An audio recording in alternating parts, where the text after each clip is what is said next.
So I guess let's start there, since you mentioned policies to reform the police. This was one thing during the coverage of the protests and the killing of George Floyd last year that where I felt there was a bias in the media at places like CNN, where you know clearly there's a problem with American policing. There are many problems.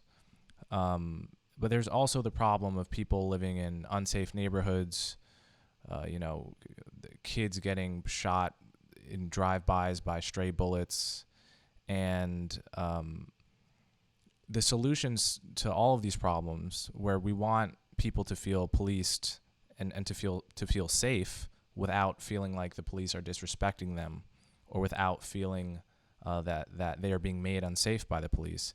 This seems to me a complex problem, but the simple message I felt I was getting from so many in the culture was just the police are bad. We need them. We need their influence to just lessen in the culture. We want to defund them, or otherwise somehow diminish their influence. And it seemed like that was being presented as the voice of Black Americans. Like that, this is just what Black people think. And yet, when you actually ask Black people what they think, like Gallup, for instance, the polling organization, they did a poll last year, and they asked Black Americans, do you want the police to spend more time in your neighborhood, less time, or the same amount? And the result they got was something like 61% wanted the same amount, 20% wanted more, and 19% wanted less. Like that picture it's a nuanced picture where you have, maybe 1/5 of Black people wanting more, 1/5 wanting less, and the rest wanting the same amount of time spent.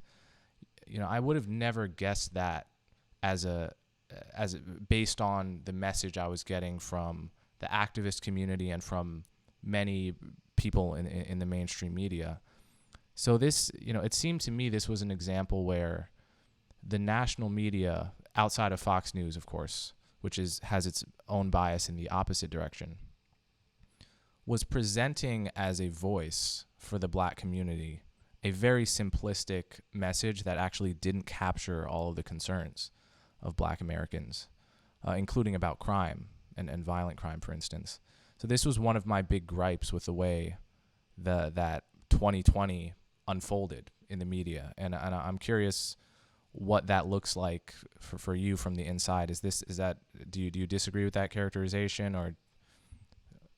I think that's fair. I think that it also goes to show that Black people are not a monolith and that we don't all feel the same way about policing. And a lot of people in the Black community, obviously, I think that everyone in the Black and Brown community recognizes that there is an issue with disproportionate police violence and brutality against Black people, and they want something done about it.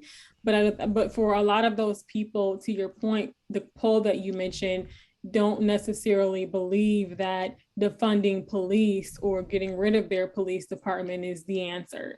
And while you do have activists who are sort of on the front lines and who have become what many people view as the voice for the Black community, they're saying defund the police. We want to cut from their budgets. We would like to reinvest that money into Black and Brown communities and to rebuilding our communities and providing more services for our people, for our children. Which I think at the same time, you see where there is a need for more funding in these communities. But I think it just shows that there is not just one side to this within the Black community, and that there are people that feel differently. And I think it's important to make sure that as a member of the media, to be responsible in that reporting. And I think it's fair for you to make that assessment, that that Black Lives Matter, they were the ones that were being featured in a lot of our coverage last summer, as they were leading the movement. But it's important to also get those folks who are living in these neighborhoods, these people who are actually having to experience whether it's the black on black crime that you talk about, the gang violence that you talk about, as well as the police violence. They're experiencing all of it at once. So it's important to make sure you get their voices and go into these neighborhoods and talk to them as well to provide that balance. Because to my point that I made in the beginning, Black Americans are not a monolith. Right. And it does feel like there is this problem of who speaks for a racial group or an ethnic group seems, this is I've had this same feeling about other examples of this problem. So obviously the police example is very important, but there's even more symbolic cultural issues that have been interesting to me. So for instance, I think you reported on the Washington Redskins changing their name and the Braves changing their names. And Braves have not changed their name. Or the Braves, the outrage over the Braves name. And I grew up a Mets fan. I have no love for the Braves, to be totally honest. They're like our main rivals. And I'm not a big football guy, but I remember the first time I ever thought about this, my reflex was, yeah, that name is totally racist. Like, why do we have these cringy mascots portraying Native Americans? Like, we could just, teams change their name all the time. It's not that big a deal. Obviously, if someone asked me to change the Mets name, I might feel a bit differently because that's my hometown team. But that aside, that was basically my reaction. And then I remember when the Washington Post poll came out in 2016 that did a random sample of Native Americans in the country and found that 80% didn't really find the name offensive. And of the rest, a small minority of Native American activists and spokespeople and leaders did find it offensive. And those are the people whose quotes make it into the media.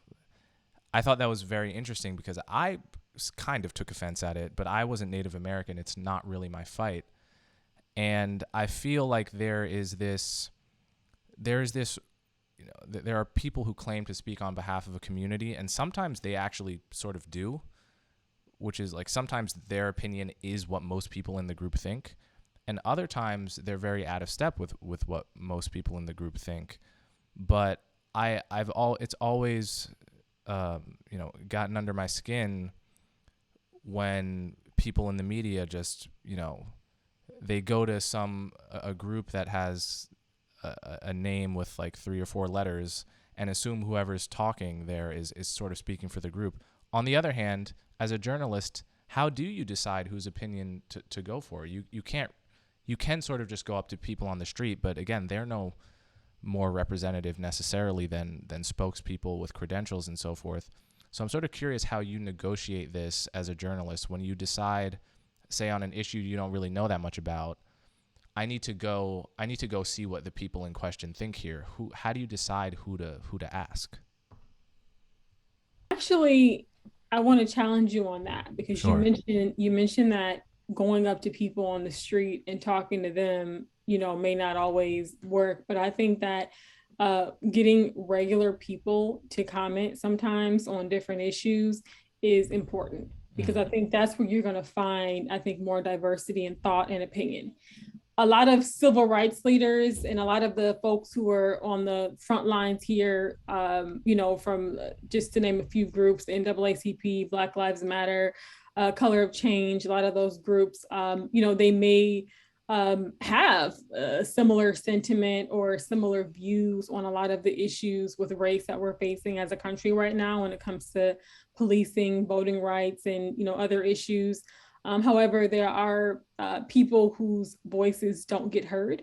And I think that's why I challenge myself as a journalist to be a voice for the voiceless. So when I say that, means being a voice for people who you do meet on the street, people who you do meet walking through a neighborhood, who are sitting on their porch, and they're having these conversations at the dinner table or having these conversations at the barbershop or the hair salon, but not necessarily having a platform like someone from Black Lives Matter or Color of Change would, to have their voice be heard. So it's, to me, it's our responsibility as journalists to get on the ground and find these people. And whether that's sourcing through social media, whether it's physically going out and talking to people, but it's important to make sure that we reflect those voices within our coverage. And it's one thing that I think that we could do more of as journalists.